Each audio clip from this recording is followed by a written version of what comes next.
So you want to learn anything faster than you ever thought possible? Well, this is for you. Learning how to learn is probably the most important skill a person can have. Unless you're in college, then it's being able to bounce a ball into a cup. Now, I know there's a ton of videos on this topic already, and some of them are actually pretty good, but this one's different. See, I took a course in accelerated learning back in the 80s, before anybody was talking about this stuff. The key ideas stuck with me, and I've used them ever since. Now, there's two different ways to learn, depending on what you're trying to do. There's a process for cognitive learning, things like studying for an exam, memorizing new information, or learning a new language. And then there's a completely different process for physical skills, like shooting a basketball or mastering that golf swing.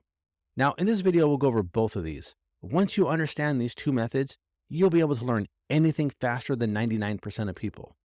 All right, so let's start with the cognitive learning, which can be broken down into three simple steps. Step 1, the serial position effect. Researchers gave people a list of random words to memorize. Almost everyone remembered the first few words and the last few words, but recall dropped significantly for the words in the middle. So what this means is your brain remembers the beginnings and endings of things, but not so much the middle. So if you study for 2 hours straight, your brain remembers about the first 10 minutes and the last 10 minutes, and not much else. So what you want to do is you want to break it up. Instead of one long, exhausting session, split it into a bunch of shorter ones. What this does is it gives you more beginnings and more endings, which means a lot more retention. This step alone will boost your memory and recall to genius levels. Step 2, timed breaks. Colin Rose, a pioneer in accelerated learning, he found that after about 20 minutes, your focus drops. So instead of pushing through and cramming harder, do the opposite. Take a break. These breaks are just as important as the study sessions. They help your brain process and store what you just learned. It's called consolidation. So don't skip this. This is a crucial part of learning. But here's the key. Your break needs to be physical, not just mental. Stand up, walk around, stare out the window, pet your cat. Just do anything physical. And whatever you do, don't go checking your emails or grabbing your phone and scrolling Instagram. Your brain needs a complete mental break to organize and store what you just learned. And don't worry, you'll have plenty of time to stalk your ex on Instagram later. All right, step 3, begin by reviewing. So you've studied, you took your break, and now you're ready to get started on the next study session. But before you do that, there's one trick that'll skyrocket your retention. What you want to do is in the beginning of the next study session, spend a few minutes reviewing what you just learned. Just skim over your notes, mentally think about the key concepts, or maybe even test yourself. So now that study session you split into 4 20-minute blocks, that's 3 built-in reviews right there. Instead of cramming and forgetting everything, each review solidifies it in your memory. What this does is it takes it from your short-term memory and moves it into your long-term memory. So here's the plan. Study for 20 minutes, take a 5-minute break, review what you just learned, and then repeat the process. All right, so now how to learn a physical skill faster than you ever thought possible. All right, so learning facts and concepts is one thing, but what about actual skills, like shooting a basketball or learning how to parallel park?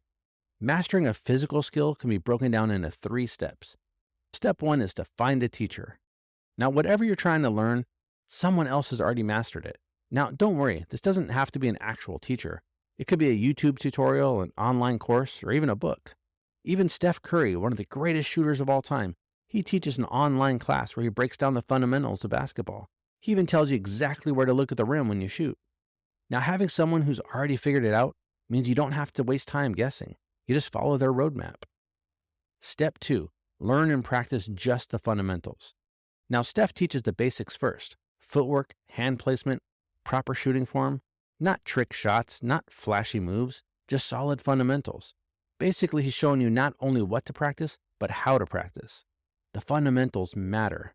If you're learning to play the guitar, you don't start by trying to play a whole song. You practice playing a couple of basic chords over and over again until your fingers move automatically. No matter what skill you're learning, start with the smallest, most essential movements. Master those first, and then put it all together. Step 3, use failure. Now, let's be real. At first, you're going to suck really bad, but that's okay because this step is all about failing as fast as you can. You'll learn by failing. The basketball hits off the back of the rim, so you make adjustments and you put a little more arc on it. The next shot bounces off the front of the rim, so you adjust again. It's this constant play between failing and making adjustments that helps you learn fast. It's all about trial and error. Eventually, if you do enough reps of anything, it all becomes muscle memory and you don't even have to think about it. Aminu on Curry, behind the back, three-point is up. Oh! Stephen Curry! So find a teacher, master the basics, and remember, failure is just feedback. It's a good thing. Now go get good at something.